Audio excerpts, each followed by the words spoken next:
Salute, salute, salute. All my generals, all my lions, all my real men, all my queens, all my princesses, all my lionesses. Y'all already know what it is. It's lions and men. Let's get into it. Huh? Bloods and Crips. C-74, Rikers Island. Let's go. Definitely hit the like, share, subscribe if it's your first time on here. Let's get into it. C-74, Rikers Island. I was in Mile 4 Lobo, was one of the units I was in as an adolescent in 1996. I was 16 years old.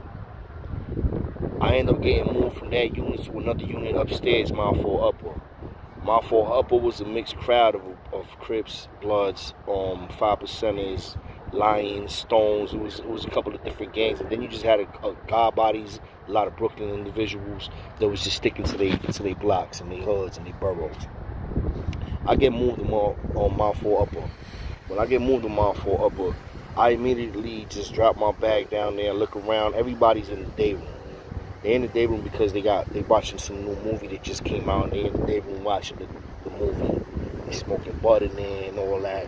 I see the day room was crowded. I see one individual that I know. His name was Twin.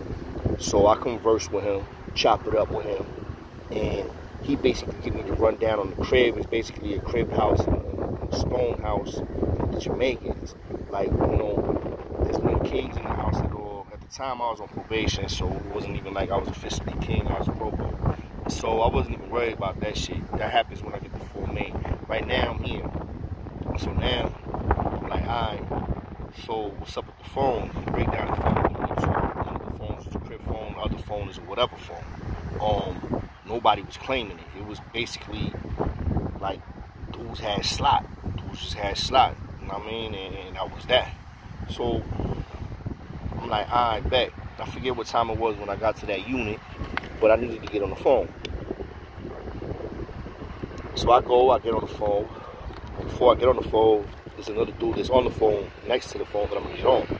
I'm like, yo, what up, bro? Anybody's supposed to be getting on this phone? He's like, you know how it is, man. You gotta use it, just use it. I'm like, say less. So I get on the phone. Boom. I make my calls. As I make my calls, I'm talking to my peoples. I mean, people start coming out the day room. I've been on the phone for like a couple of minutes now, maybe like 10, 15 minutes. And dudes start coming out the day room now. Dudes just looking at me like, yo, at the phone. I just got into this house that same day. So dudes don't know me. I don't know nobody there. So except for the one individual that I know that's Twin. And then he introduced me to some dude called Milk and some dude called Ray Ray. So anyway, I salute the Milk, salute the Ray Ray. They're all Bronx dudes too. You know what I mean? Fighting, they was fighting bodies at that time. Hopefully they home, they free, living their best life. So now what happens is the dude that's next to me on the phone, he's like, yo, I hope you're ready. You know what I'm saying? I'm on the phone like, what? He's like, yo, I hope you're ready. They're going to be coming at it. They're going to say something. Like, what you mean? He's like, yo, because, I mean, you know how this shit be. I'm like, and I do know how it be, but not all the way. I only been in the Rikers Island like maybe like 2 months. So I'm still learning. So, all right. Now what happens is I start hearing, yo, who said he could get on the phone? Yo, who said he could do this? Who said he, who that? Y'all know who? So I'm hearing. This dude's just basically just asking questions, and I can see them, like I can see it, and I can hear them. And it's about me. And they talking about that blood nigga. I keep hearing them, that blood nigga, that blood nigga, that blood nigga. Or that slob, whatever it was they used to call it. So next thing you know, I'm on the phone still. Some dude comes and presses the dude next to me. Now the dude next to me, come to find out, his name is Sherm, aka Sherm the Worm. So he's the first big homie for the adolescents, as far as I know. Like, he was the first adolescent C-74 that was like triple OG. Like, he had the whole 4 building. He had it. It was Sherm shit. Like, Sherm was the big homie. So at this point in time, he was just getting his wings, so to speak. So he wasn't yet, but this is like the beginning of his career, I guess, so to speak. So now, I didn't know none of this shit. I didn't know who he was. I didn't know nothing. I didn't know he was from Queens, South Jamaica. I didn't even know his fucking name. So I'm on the phone. Some dudes come and they press him. Like, yo, the phone. He like, yo, what? You get it when I get off type shit. So dudes is like, what? Word. He's like, yo, you get it when I get off. And he's still on the phone. So then, like, literally, like, a minute later, somebody else come from a different crew to me and give me the same energy. Like, yo, but the shit with them was like, yo, who told you to get on the phone? Yo, you actually get on the phone? You add boom. I'm like, yo, listen, man. The phone was hanging. Nobody's on the phone, so I jumped on. He's like, yo, you need to get off that phone. I'm like, I took my jack Sherm shit. I was like, all right, you get it when I get it. When I get off, you get it. So I kept that same energy, right? Big mistake. So now, dudes start congregating. Then I start seeing the one click and the other click. They all connecting. The dude twin. I'm on the phone talking to wifey, my shorty. My shorty's like nervous because she heard some of the shit on the outside. So I'm like, yo, listen. Nah, we good. Don't worry about it. I'm talking to her. I'm like, yo, if anything, I'll call you. If anything happens, if I don't call you, I mean, whenever I do call you, I'm just gonna need you to pull up on that visit. Pull up on that visit. Just make sure you pull up on that visit. So shit go left. Dudes start forming. I'm on the phone with shorty. This nigga on the phone. I hear the nigga Sherm like, yo, you see this shit, right? You see this shit, right? I'm looking, I'm like, yeah, I see it. Now, mind you, I don't even know him. Like, I don't know him. I literally don't know him. Like, yo, bro, I just met this dude, bro. I just got in that unit a couple of hours ago. Like, literally. So, here I am. Not knowing, but knowing it's about to go down crazy. So now, here I am. Twin, you know what I'm saying? He ends up shooting past me. Walking next to me. He comes over to me like, yo, Chulo. Phone like, yo, Chulo. Bro, you gonna have to get off that phone. Get off that phone, man. You gonna have to, you know what I'm saying? The niggas is talking about getting about this house. I'm like, what? He's like, yo, let me holler at you. Off the phone. So I'm trying to realize this shit. I'm just coming into the back. I'm pushing this shit not happen. I mean, they disrespect me. I don't know why. But I felt like, I know he was trying to look out, and I know that I could have alleviated the situation, but for some reason, for some crazy, strange reason, I felt some form of allegiance, as crazy as it sounds, to the nigga that was on the phone next to me. I don't know why, but I'm like, yo, he ain't getting off, I ain't getting off type shit. And this is when I first started thinking that my balls ain't really, like, official. Because it was like, I could have just hung up, I was like, yo, baby, I'm gonna call you back, boom, boom, bang the phone, beep, and spit off a twin.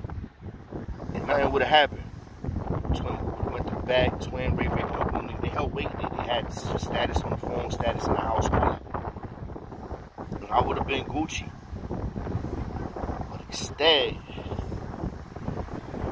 I chose the latter, and I was like, yo, I appreciate that, whatever, but I stood on the phone.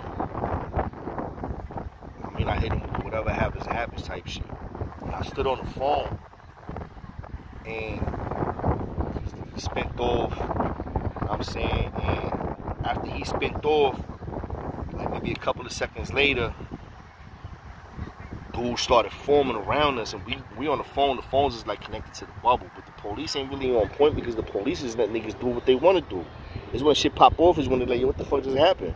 I thought everything was calm. They was just watching the movie. Well, shit happened. So now I'm on the phone, and sure enough, these dudes start forming around us. And the niggas Sherm out here, and he talking to his show. He like, yo, baby, I say something to his wifey or his girl, whoever you was talking to. Basically, I'm about to paint the town red. I remember, I'll never forget that shit. I'm about to paint the town red. They think shit's sweet. And he hung up the phone, right? And dudes was like, yo, y'all niggas need to get the fuck out. And I'm like, yo, baby, I tell wifey still on the phone. I'm like, yo, baby, shit about to go down. She's like, oh my God, don't get killed. I'm like, yo, baby, shit is about to go down. Don't worry about it. Just make sure you fucking come on that visit. Come on that visit, and bring that bag. I ain't gonna lie, that was the bag was number one thing. But I needed her on that visit. So dudes is forming. Dudes is like, yo, what up, man? What the fuck? Sherm popped the phone off the hook, and just started talking. And she started talking that shit to the crip niggas. Fuck y'all gonna do? Wow, let's get it. Hey yo, generic. He started talking in codes, right? Cause there was a homie on the other side, right? And like I told you, they keep the A and B gate open a lot. So he starts screaming, generic. Talking in codes, and then the codes was basically what he's saying is dudes is moving on him. So don't lie. Niggas rush us, B. Some doses rush us, and I'm saying, I'm like, oh shit. I ended up with a phone in my hand. I got hit with a scrub brush right under my eye. Wow, my shit started leaking immediately.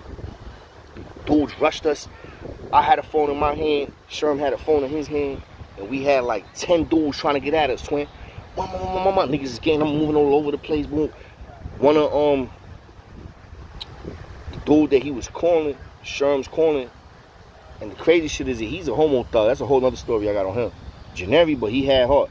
Generic came, he had the scrub brush. The scrub brush is a long stick with the scrub, and it's like all wood, and it's long. And you got the flat, and it's put work in. He ran from the other side of his unit to our side and our unit, and ran to the circle, because they all rushed us by the phone, bro.